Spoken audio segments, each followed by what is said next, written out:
नवरात्रि का तीसरा दिन समर्पित है माता चंद्रघंटा को। इनका स्वरूप अत्यंत दिव्य, तेजस्वी और वीरता से भरा हुआ है। माता चंद्रघंटा के मस्तक पर अर्धचंद्र के आकार की घंटी विराजमान है, इसलिए इन्हें चंद्रघंटा कहा जाता है। इनके शरीर का रंग स्वर्ण के समान चमकता है और इनके 10 हाथों में विभिन्न अस्त्र शस्त्र होते हैं। उनका वाहन सिंह है, जो साहस और शक्ति का प्रतीक है। माता चंद्रघंटा माता पार्वती का ही एक उग्र और शक्तिशाली रूप है। जब भगवान शिव से उनका विवाह हुआ, तब उन्होंने यह रूप धारण किया। कहते हैं कि विवाह के समय भगवान शिव अपने गणों के साथ बहुत ही विचित्र रूप में आए थे। उनका रूप देखकर माता पार्वती के परिवार वाले भयभीत हो गए।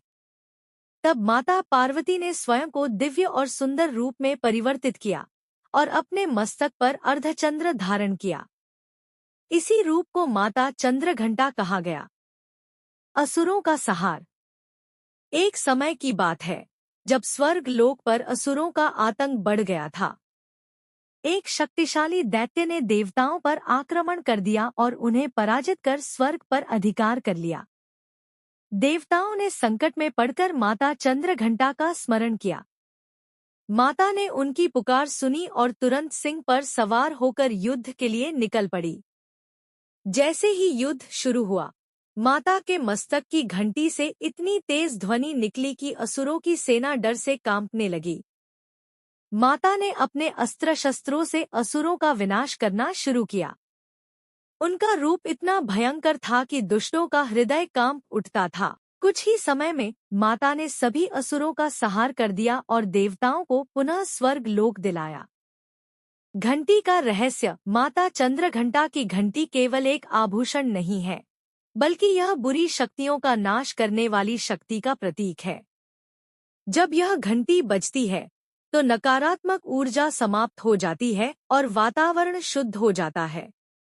पूजा का महत्व। नवरात्रि के तीसरे दिन माता चंद्रघंटा की पूजा करने से भय और नकारात्मकता दूर होती है। जीवन में साहस और आत्मविश्वास बढ़ता है। सभी कष्टों से मुक्ति मिलती है। माता अपने भक्तों को शांति, सुख और समृद्धि प्रदान करती है। माता चंद्रघंटा की कथा हमें सिखाती है कि जीवन में चाहे कितनी भी कठिनाइयां आएं, हमें डरना नहीं चाहिए। साहस और विश्वास से हर बुराई को हराया जा सकता है। सच्चे मन से की गई भक्ति कभी व्यर्थ नहीं जाती। तो भक्तों, यह थी माता चंद्रघंटा की दिव्य कथा। अगर आप भी अपने जीवन से डर, दुख और बाधाओं को दूर करना चाहते हैं, तो सच्चे मन से माता चंद्रघंटा की आराधना करें। जय माता दी।